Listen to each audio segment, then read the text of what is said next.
Assalamualaikum warahmatullahi taala wabarakatuh dan selamat pagi semua. So hari ini kita akan sambung kelas kita lah bagi bab tingkatan 5 iaitu bab gerakan. So sebelum cuti hari tu, 2 minggu sebelum tu saya telah pun masuk kepada bab 5 gerakan, di mana last kali kita tengok kepada 5.2 iaitu konsep laju, hal laju dan juga pecutan. Kita telah pun lihat apa itu laju, apa itu jarak, apa itu hal laju, apakah itu pecutan, dan juga apakah perbezaan di antara laju, hal laju beserta pecutan, dan apakah rumus-rumus untuk mengira laju, hal laju dan juga pecutan. So hari ini kita akan tengok tentang jangka masa detik. So jangka masa detik ini dia merupakan satu alat lah yang digunakan untuk mengkaji gerakan suatu objek dalam selang masa yang singkat. So selalunya kalau dekat makmal fizik, kita ada satu alat ni lah yang dipanggil sebagai jangka masa detik. So basically dia ada macam power source dan dia juga ada macam apa? Macam detik lah. Yang mana detik tu ada dia punya kiraan dalam masa yang singkat, dan kita akan letakkan macam jalur kertas, dan kita akan attachkan kepada objek yang akan bergerak untuk kita mengkaji lah dia punya pecutan dan juga hal lajunya. So selalunya dalam alat jangka masa detik ini, apabila disambungkan kepada bekalan kuasa, selalunya kita akan sambungkan pada power supply yang menggunakan arus ulang-alik iaitu AC, 50 Hz. So selalunya kita akan gunakan power supply 50 Hz AC. So jangka masa detik ini dia akan membentuk 50 titik pada pita detik dalam masa 1 saat. So bila kita gunakan power source sebanyak 50 Hz, so apa yang akan berlaku ialah dalam masa 1 saat ianya akan menghasilkan 50 titik pada kertas pita detik tersebut. So senanglah. So selang masa antara mana-mana dua titik ini dipanggil sebagai 1 detik. So kita satu macam pita detik, dia pasti macam satu kertas strip lah. So bila kita kita attach kepada jangka masa detik, kepada objek yang bergerak, selalunya dia akan menghasilkan beberapa titik. So satu titik, so ada dua lah kepada kita punya panjang strip ini. Alright. So apa yang berlaku ialah dalam masa 1 saat, 1 saat dia akan menghasilkan 50 titik. Sebab apa? Sebab kita attachkan kepada sumber kuasa sebanyak 50 Hz AC. Atau arus ulang-alik. So untuk nak mengira, so selang masa antara mana-mana dua titik. So selang masa antara mana-mana dua titik iaitu sini. So selang masa antara mana-mana dua titik ini kita panggil sebagai 1 detik. So selang antara satu titik dengan satu titik ini dia ada dipanggil sebagai 1 detik. Di mana masa 1 detik ini setara dengan 1/50 saat. So masa bagi 1 detik ini bersamaan dengan 1/50 saat. So 1/50 saat jika kita bahagikan dia akan dapat 0.02 saat. Jadinya jika kita diberi soalan tentang jangka masa detik ataupun pita detik, di mana dia akan suruh kita untuk mengira hal laju dan juga pecutan, selalunya 1 detik bersama akan memberi satu perwakilan sebanyak 0.02 saat. Bersamaan dengan 1/50 saat. Kenapa? Sebab kita attach pada 50 Hz power supply. So 1 saat akan menghasilkan 50 titik. So 1 detik bersamaan dengan 1/50 saat bersamaan dengan 0.02 saat. So ini dia punya macam perwakilan lah. So bagaimana kita nak menentukan hal laju menggunakan pita detik? So dalam buku teks kamu ada contoh-contoh penyelesaian masalah pada muka surat 160. Dia bagi sini rajai 5.1. Dia menunjukkan kata pita detik yang terhasil apabila ditarik oleh troli. Panjang jalur bagi 5 detik ialah 20 cm. So Okey, kita satu meter detik. Okey. So panjang jalur ini. Okey, panjang jalur ini ialah 20 cm. Okey. So kat sini dia kata panjang jalur bagi 5 detik ialah 20 cm. Oh, sorry, maaf. Okay. Panjang jalur bagi 5 detik. Okey, sorry. So dia ada 2, 4, 6, 8, 10, 12, 14. Ada 14 detik. 1, 2, 3, 4, 5, 6, 7, 8, 9, 10, 11, 12, 13, 14. Okey, contoh. Alright. So kata panjang jalur bagi 5 detik ialah 20 cm. So dia ambil 5 detik. So sini 1, 2, 3, 4, 5. So sinilah. So sini panjang jalurnya ialah 20 cm. Okay, ni detik pertama, detik kedua, detik ketiga, detik keempat, detik ke-5. Okay, so panjang jalur bagi 5 detik ialah 20 cm. Tentukan hal laju troli ini. Okay, so nak menentukan hal laju troli ini, first kali, apakah rumus hal laju? Okay, hal laju, okay, ataupun V sama dengan, okay, hal laju sama dengan jarak yang dilalui ataupun sesaran bahagi masa. Okay, ini rumus yang betul tak? Okay, sesaran bahagi masa. So dalam konteks meter detik ini, dia nak tentukan hal laju troli menggunakan meter detik ini. So panjang jalur bagi 5 detik. Okay, panjang jalur bagi 5 detik ini akan mewakili sesaran. Okay, so panjang jalur bagi 5 detik ini akan mewakili sesaran. Berarti kat sini hal laju sama dengan sesaran ialah 20 cm. Okey, bahagi berapa? Masa. So, masing kita ambil 5. Okey, kita ambil 5 detik. Okey, so panjang bagi 5 detik ialah 20 cm. So, masa pun mesti ambil masa bagi 5 detik. So, kita tahu 1 detik bersamaan dengan 0.02 saat. Okey. So, kalikan dengan 5 detik.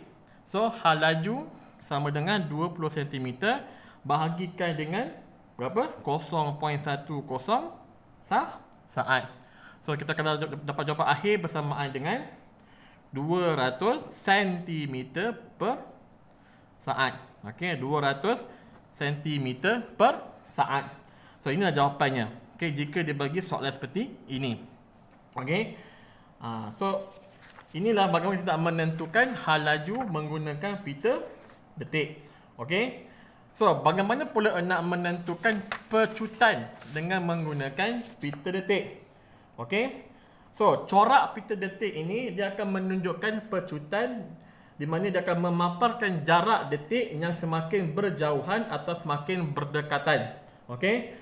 So, dalam buku kamu tu pada rajah 5.14a dan 5.14b muka surat 192. Okay, kamu akan dapati dalam rajah 5.14a, okay, kita akan tengok ianya menunjukkan pattern nyah pecutan. Okey, so dia menunjukkan pattern nyah pecutan. Okey, bagi 5.14b, maaf, okey. Untuk 5.14a dia akan menunjukkan pecutan seragam. So, bila titik-titik itu dia berdekatan, maka dia punya hal laju dia adalah rendah ataupun perkurangan. So, bila titik-titik itu mula berjauhan, so dia akan menunjukkan bahawa ianya mengalami hal lajunya bertambah. So, bergantung kepada arah gerakan meter detik. Okey. Dalam ada 5.14a itu kita akan tengok, okay, arah gerakan dia ke kiri. Okey, so dia akan bermula dengan yang paling pendek itu. Okey. So dia akan tengok kat sini. Inilah meter detik. Okey, arah gerakan ke kiri. Arah gerakan. Okey, so kamu kena alert dengan arah gerakan. So bila ke sini berarti meter ini bermula dari sini lah. Okey, dia bergerak ke kiri. Okey, ini permulaan, inilah akhirnya. Okey, ini akhir, ini awal. So jika jarak titik ini semakin lama semakin jauh. Okey. Alright. So ini menunjukkan bahawa objek yang bergerak ini mengalami pecutan. Okay, dia asalnya perlahan. So bila titik ini dia berdekatan, berarti hal lajunya perlahan. So semakin lama dia semakin jarak, maka pita ini mengalami pecutan. Okey. So, kalaulah jika arah gerakan pun sama, okey, gerakan ke kiri. So, ini ialah awal, ini ialah akhir. Okey, dia ke kiri bergerak. Let's say lah, pada awal dia dah jauh. Okey. Tiba-tiba makin lama dia makin rapat. Okey. Ini. So, bila titik ini banyak pada asalnya jauhan, tapi bila akhir dia makin rapat, berarti ianya mengalami pecutan ataupun pecutan negatif. Dia akan perlahan, dia slow down.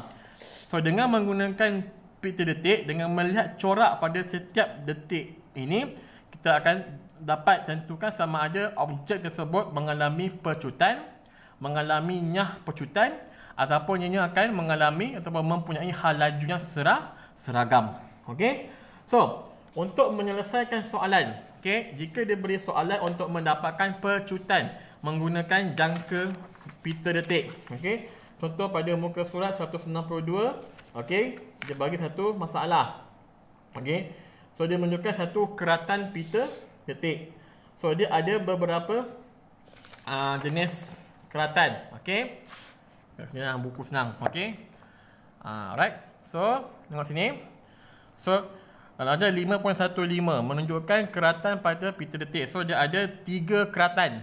Okey. Keratan pertama, keratan kedua, keratan ketiga. So, dia ambil setiap 10 detik satu keratan. Okey, setiap 10 satu keratan. Okey.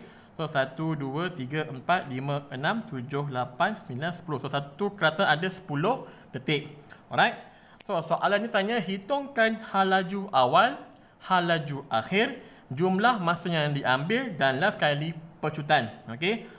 Sebab apa? Sebab rumus bagi pecutan ialah hal laju akhir tolak hal laju awal bahagi masa. Okey. So, itu ialah rumus bagi pecutan. Betul, kamu kena ada maklumat itu. Kamu mesti ada maklumat seperti hal laju awal, hal laju akhir dan juga masa. Baru kamu boleh kira pecutan. Tapi dengan menggunakan jangka masa detik macam mana? Okey. So, first kali kamu kena dapatkan hal laju awal. Okey. So, kat sini dia tak tunjukkan sebarang arah gerakan. Tapi kita boleh assume bahawa ini yang pertama. Sebab inilah 10 detik pertama. Okey. So, bila kata 10 detik pertama, berarti ini ialah permulaannya, awalnya. Ini ialah yang akhirnya. So, arah gerakan mesti ke sana, ke kiri. Okey. So, masa untuk satu keratan. Okey. So, masa untuk satu keratan bersamaan dengan berapa? So, 1 detik bersamaan dengan 0.02 saat. So, satu keratan ada 10 detik. So, 10 kali 0.02. Dapatlah 0.2 saat. So, ini ialah masa bagi satu keratan. 0.2, 0.2, 0.2 saat. Okey. So, hal laju awal bersamaan dengan sesaran bahagi masa. So, panjang bagi keratan pertama ialah 2.5 cm. So, 2.5 cm bahagikan dengan masa iaitu 0.2 saat. Dapatlah 12.5 cm per saat. Okey. Hal laju akhir, kita ambil yang ke sini, yang 10 detik ketiga ini. So, hal laju akhir ialah 8.5 cm bahagi dengan 0.2 saat. Dapatlah 42.5 cm per saat. Masa yang diambil, okey, ini agak tricky sikit. Untuk mengira pecutan, untuk mengira jumlah masa yang diambil, okey, apa yang kamu kena maklum untuk mencari pecutan, jumlah masanya ialah rumus bilangan keratan tolak 1 kali dengan masa bagi satu keratan. So, kat sini ada 3 keratan.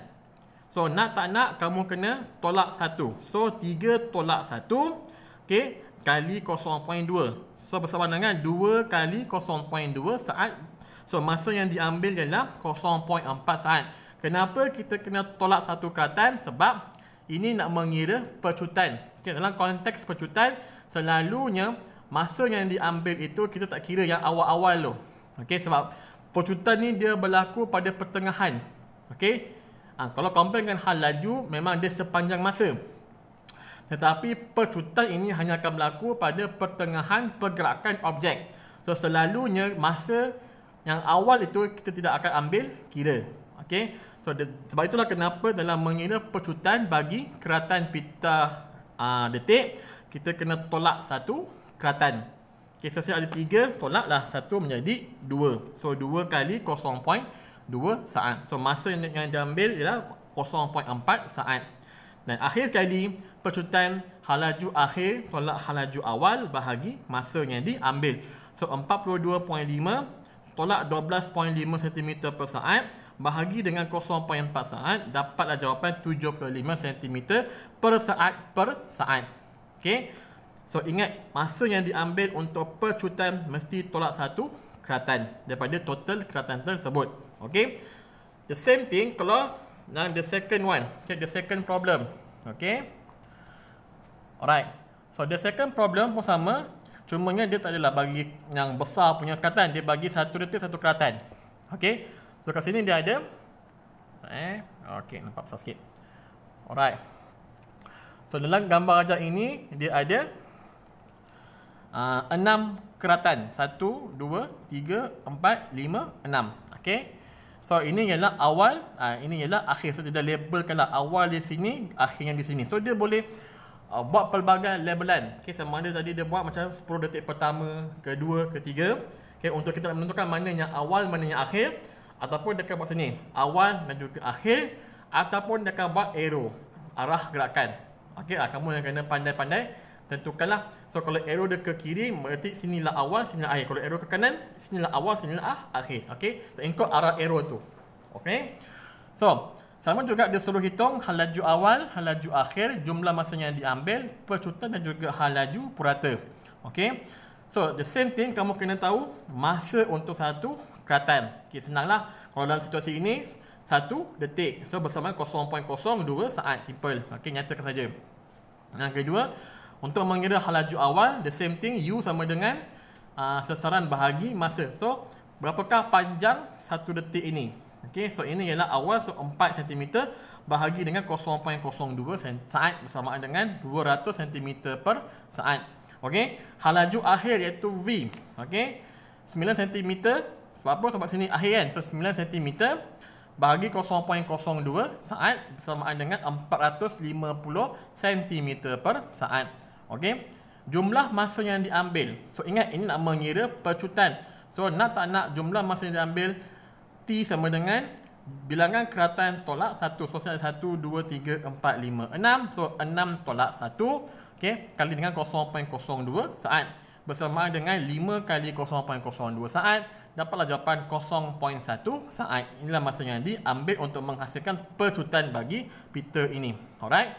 Nah, percutannya ialah A sama dengan V tolak U bahagi T. So 450 cm per saat tolak dengan 200 cm per saat bahagi 0.1, dapatlah jawapannya 2500 cm per saat.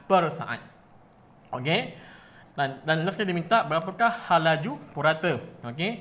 So halaju purata ialah kamu kena kira dulu, tambahkan semua jarak. Sebab halaju ialah jarak bahagi masa, nak purata kan. So tambahkan semua ni. Okey, 4, kita tambahkan 4 4 tambah 5 tambah 6 tambah 7 tambah 8 tambah 9. Okey, tambahkan semua, dapat jumlah jarak 39 cm. Jumlah masa, so kita ada 6 detik, so kali dengan 0.02 saat, dapatlah 0.12 saat. Dan akhir sekali halaju purata 39 bahagi dengan 0.12 saat menghasilkan 325 cm per saat. Okey. Dan untuk mencari halaju, kamu jangan tolak 1 pula. Okey, ini untuk percutan sahaja. Untuk mencari halaju, dia akan kira semua sekali masanya. So kamu kena kalikan dengan 6 detik tadi. Okey. So ini adalah contoh penyelesaian. Okey. Bagi nak mengira halaju dan juga percutan jika diberikan soalan tentang Peter detik. Okey. So yang penting kamu kena ingat 1 detik bersamaan dengan 0.02 saat. Okey. Dan untuk mencari percutan, okey, masa yang diambil kamu kena tolak 1 keratan. Okey, kena tolak 1 keratan, ini penting. Okey. So last kali kita tengok kepada perbandingan, okey, perbandingan antara halaju seragam, percutan seragam dan juga nyah percutan. Okey. So jika kita buat eksperimen ini, okay, kita gunakan troli ke apa semua, kita rekod dia punya detik, okay, dan kita potong. Okay, kita akan potong, selalu kita akan potong setiap 10 detik. Okay, kita akan potong dan kita akan tampal pada kertas graf. Jika kita dapat the same pattern, sama saja, So kita akan membuat satu inference bahawa troli itu bergerak dalam laju yang seragam. Okey, jika ditampal. Okey, mana satu kertas graf. Okey, jikanya kita rekod start 10 detik. Okey, kita tampal sebegini. So kita akan dapati dia akan dalam bentuk menegak, dalam bentuk meningkat. Okey. So ini panggil sebagai percutan yang seragam, sebab daripada perlahan dia menjadi semakin lama semakinlah laju. Okey. So jika kita grafkan, okey, ataupun kita tampalkan kita punya peti detik pada graf panjang melawan masa, semakin lama dia semakin menurun. Okey, makin memendek peti ini setiap 10 detik, maka kita panggil sebagai nyah percutan seragam, dia menurun. Okey, dia pattern menurun. Okey, dengan ini pun kita boleh mengira, kita boleh buat perhitungan. Okey, yang penting kita ketahuilah apa panjang bagi setiap peti detik ini, okay, berapa yang kita ambil dan sebagainya. So maklumat ini kamu kena rekodkan. Okey, so the same thing macam kita kira tadi lah. Alright, so ini sahaja berkenaan dengan kelas kita pada hari ini. Okey, soalan untuk bagi dalam SPM, soalan bagi nak mengira hal laju dan juga percutan ini dah lama tak keluar. Okey, so kalau terkeluar bagi kamu tu, kamu kena betul-betul fahamlah konsep mengira hal laju dan juga percutan menggunakan jangka detik. Okey, so sekian saja untuk hari ini. Okay, hari ini tak ada kerja rumah saya bagi. Okay, hari ini just baca balik buku teks tu dan fahamkan semula. Okay, alright, sekian, terima kasih. Assalamualaikum warahmatullahi wabarakatuh.